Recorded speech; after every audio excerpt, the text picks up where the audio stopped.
스토커 공포 이야기, 당신의 그림자. 1점. 첫 만남. 한나는 대도시의 번화가에서 일하는 평범한 직장인이었다. 어느 날 퇴근길, 그녀는 지하철역에서 누군가 자신을 지켜보고 있다는 이상한 느낌을 받았다. 하지만 사람들로 붐비는 역에서는 누가 자신을 보고 있는지 확인할 수 없었다. 그녀는 그저 피곤해서 그런가 보다 생각하며 집으로 향했다. 이참 알 수 없는 메시지. 며칠 후, 한나는 퇴근 후 집에 돌아와 문 앞에서 작은 쪽지를 발견했다. 쪽지에는 당신을 지켜보고 있습니다라는 글이 적혀 있었다. 그녀는 장난이겠지 생각하며 쪽지를 버렸다. 하지만 그날 밤, 한나의 휴대전화로 낯선 번호에서 메시지가 도착했다. 오늘의 빨간 원피스가 정말 잘 어울리더군요. 한나는 깜짝 놀랐다. 그날 회사에서 입었던 옷이 빨간 원피스였기 때문이다. 그녀는 경찰에 신고하려 했지만 증거가 부족하다고 생각하고 일단 무시하기로 했다. 3점. 계속되는 괴롭힘. 시간이 지날수록 상황은 더 심각해졌다.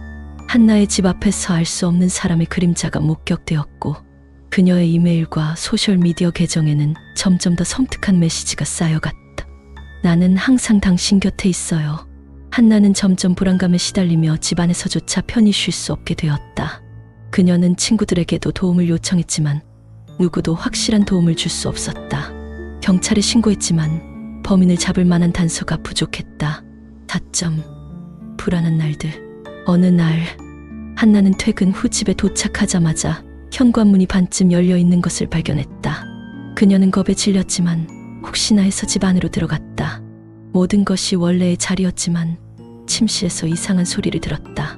한나는 조심스럽게 침실 문을 열었고 그곳에는 아무도 없었다.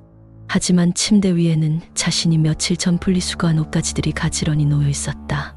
한나는 그제서야 스토커가 자신의 집에 들어왔다는 사실을 깨달았다. 그녀는 즉시 경찰에 신고했고 경찰은 곧바로 출동하여 집안을 조사했다. 하지만 침입 흔적은 찾을 수 없었다. 5점. 마침내 대면. 한나는 이사할 결심을 했다. 그러나 이사 준비 중에도 스토커의 메시지는 계속되었다. 마지막 날 밤, 한나는 짐을 정리하며 스토커로부터 온 메시지를 확인했다. 이사한다고 도망갈 수 있을 것 같아? 그 순간 집안의 전등이 꺼지고 한나는 어둠 속에 갇혔다.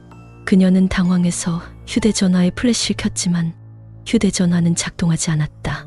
갑작스러운 공포에 휩싸인 한나는 현관으로 달려가려 했지만 그 앞에 한 남자가 서 있었다. 어디 가려고? 남자의 얼굴은 어둠 속에 가려져 보이지 않았지만 그의 목소리는 한나의 머릿속에 깊이 각인되었다. 한나는 비명을 지르며 반대편 방으로 도망쳤지만 남자는 그녀를 따라와 벽으로 몰아붙였다. 6점. 끝이 없는 공포. 다행히도 그 순간 경찰이 도착하여 남자를 제압했다. 한나의 친구가 그녀의 집에 찾아와 아무도 대답하지 않자 불안한 마음에 경찰에 신고했던 것이다. 스토커는 결국 체포되었고 그의 집에서는 한나를 촬영한 수많은 사진과 동영상이 발견되었다. 한나는 그 후로도 오랫동안 그날의 공포에서 벗어나지 못했다. 그녀는 다른 도시로 이사했고 자신의 일상을 철저히 감시하며 살아갔다.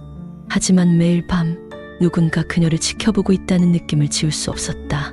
한나의 삶은 더 이상 이전과 같을 수 없었다. 그녀는 매 순간 누군가의 그림자가 자신을 따라다니는 것 같은 불안 속에서 살아갔다.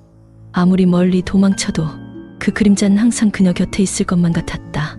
이 이야기는 스토커가 사람의 일상과 정신에 어떤 깊은 공포를 심어줄 수 있는지 보여줍니다. 한나의 경험은 스토커로부터의 공포가 단지 물리적인 위협뿐만 아니라 정신적인 트라우마로도 이어질 수 있음을 경고합니다.